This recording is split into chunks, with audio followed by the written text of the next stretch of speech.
The line at Gate 22 moved slowly, tired travelers inching forward, scanning their phones for boarding passes as the overhead speakers repeated the same hollow announcements. But near the front of the line, a quiet tension started to rise. A woman stood there, tall, composed, and visibly tired, holding her carry-on bag in one hand and her passport in the other. Her name was Danielle Carter, a 33-year-old marketing executive heading to Los Angeles for an important meeting that could define her career. It had already been a long day, delayed trains, crowded terminals, and endless security checks. She wasn't angry, she wasn't even impatient, she was just ready to board. But when she reached the counter, the gate agent didn't smile. "Ma'am, could you step aside for a moment?" Danielle blinked. "Is there a problem?" The agent's voice was flat. "Just a quick check." People behind her sighed, annoyed. Danielle moved aside as instructed, confusion knitting her brow. The agent typed something into her computer, frowned slightly, then whispered to a colleague. The colleague looked up, then looked directly at Danielle. The look wasn't curious, it was cautious, like she'd done something wrong. "Excuse me," Danielle said finally, "can someone tell me what's going on?" The agent looked uncomfortable now. "There's a note on your reservation," she said. "It says you were disrespectful to staff during check-in." Danielle's eyes widened. "What? That's not true. I barely spoke to anyone." The agent shrugged. "That's what it says here. The supervisor will have to clear you before you can board." Around her, the line shuffled forward. People stared. Whispers began. Danielle felt her stomach drop. She wasn't angry yet. She was stunned. "Can I speak to whoever wrote that note?" she asked. The agent glanced over her shoulder. "They've already gone off shift." "So you're telling me I can't board my flight because someone I've never met made something up?" The agent sighed. "Ma'am, please lower your tone." Danielle took a slow breath. "My tone?" she repeated softly. "I'm asking a question." "I understand, but you're coming across as aggressive." That word hit her like a slap. Aggressive. It was the word that always showed up when black women dared to defend themselves. "I'm not being aggressive," Danielle said firmly. "I just want to know why I'm being singled out." The agent folded her arms. "Please step aside or we'll have to call security." A murmur spread through the nearby passengers. Some pulled out their phones. Others whispered things she couldn't quite hear. Danielle could feel her pulse quicken, her palms sweat. She'd seen videos like this before, ones that ended badly for people who looked like her.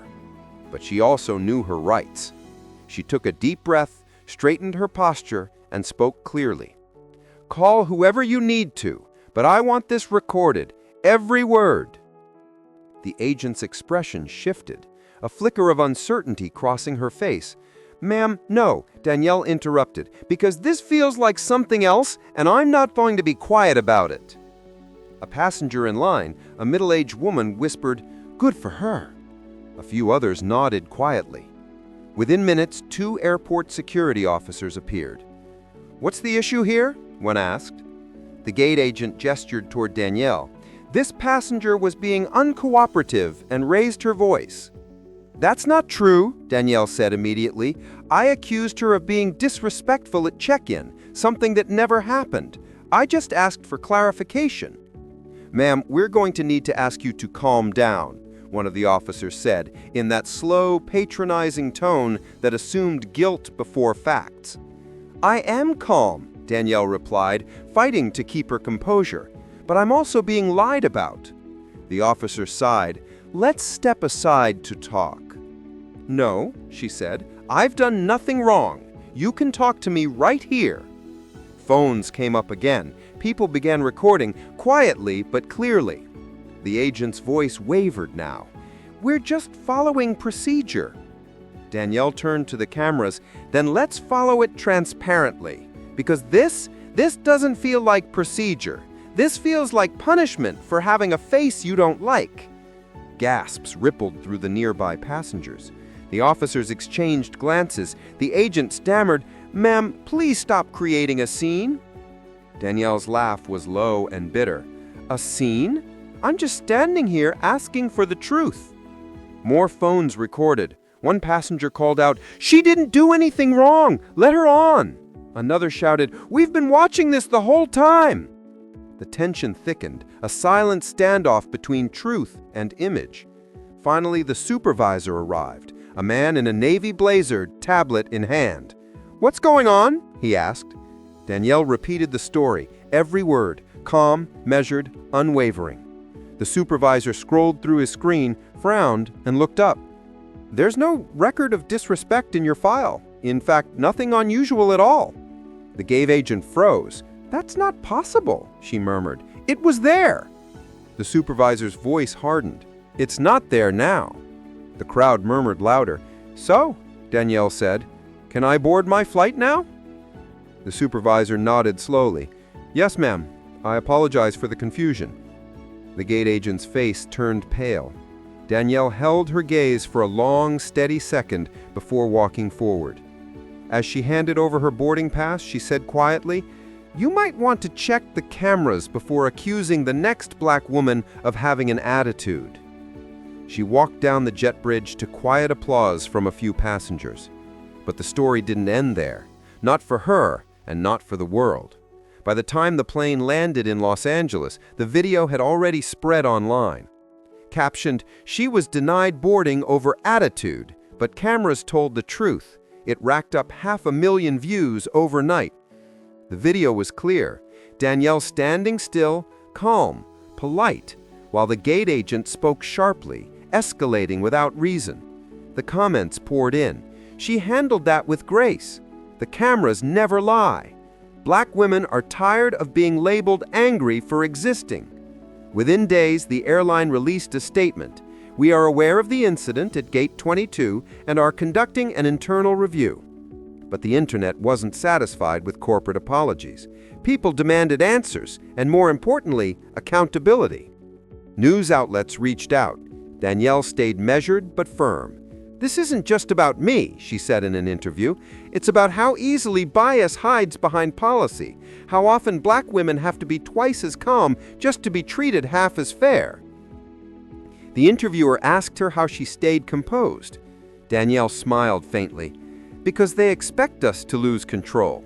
And the moment you do, they point and say, 'See, that's what we meant.'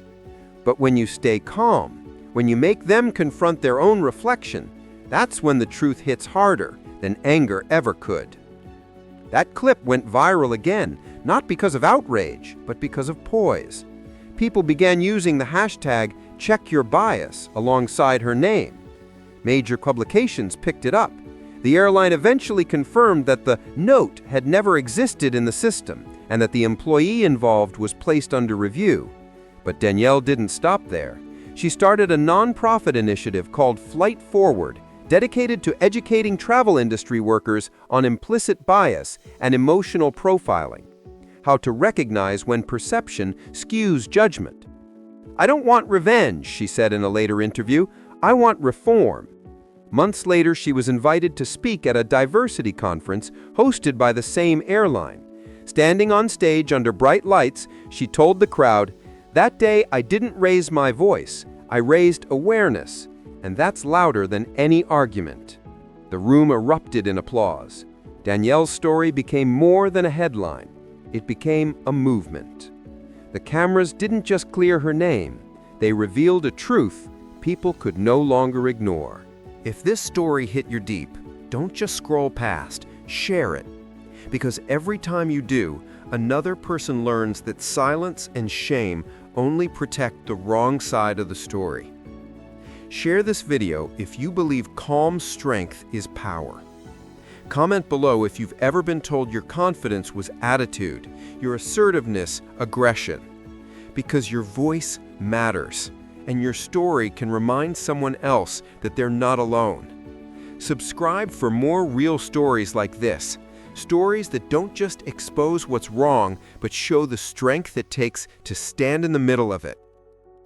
Danielle Carter didn't need to shout to make history.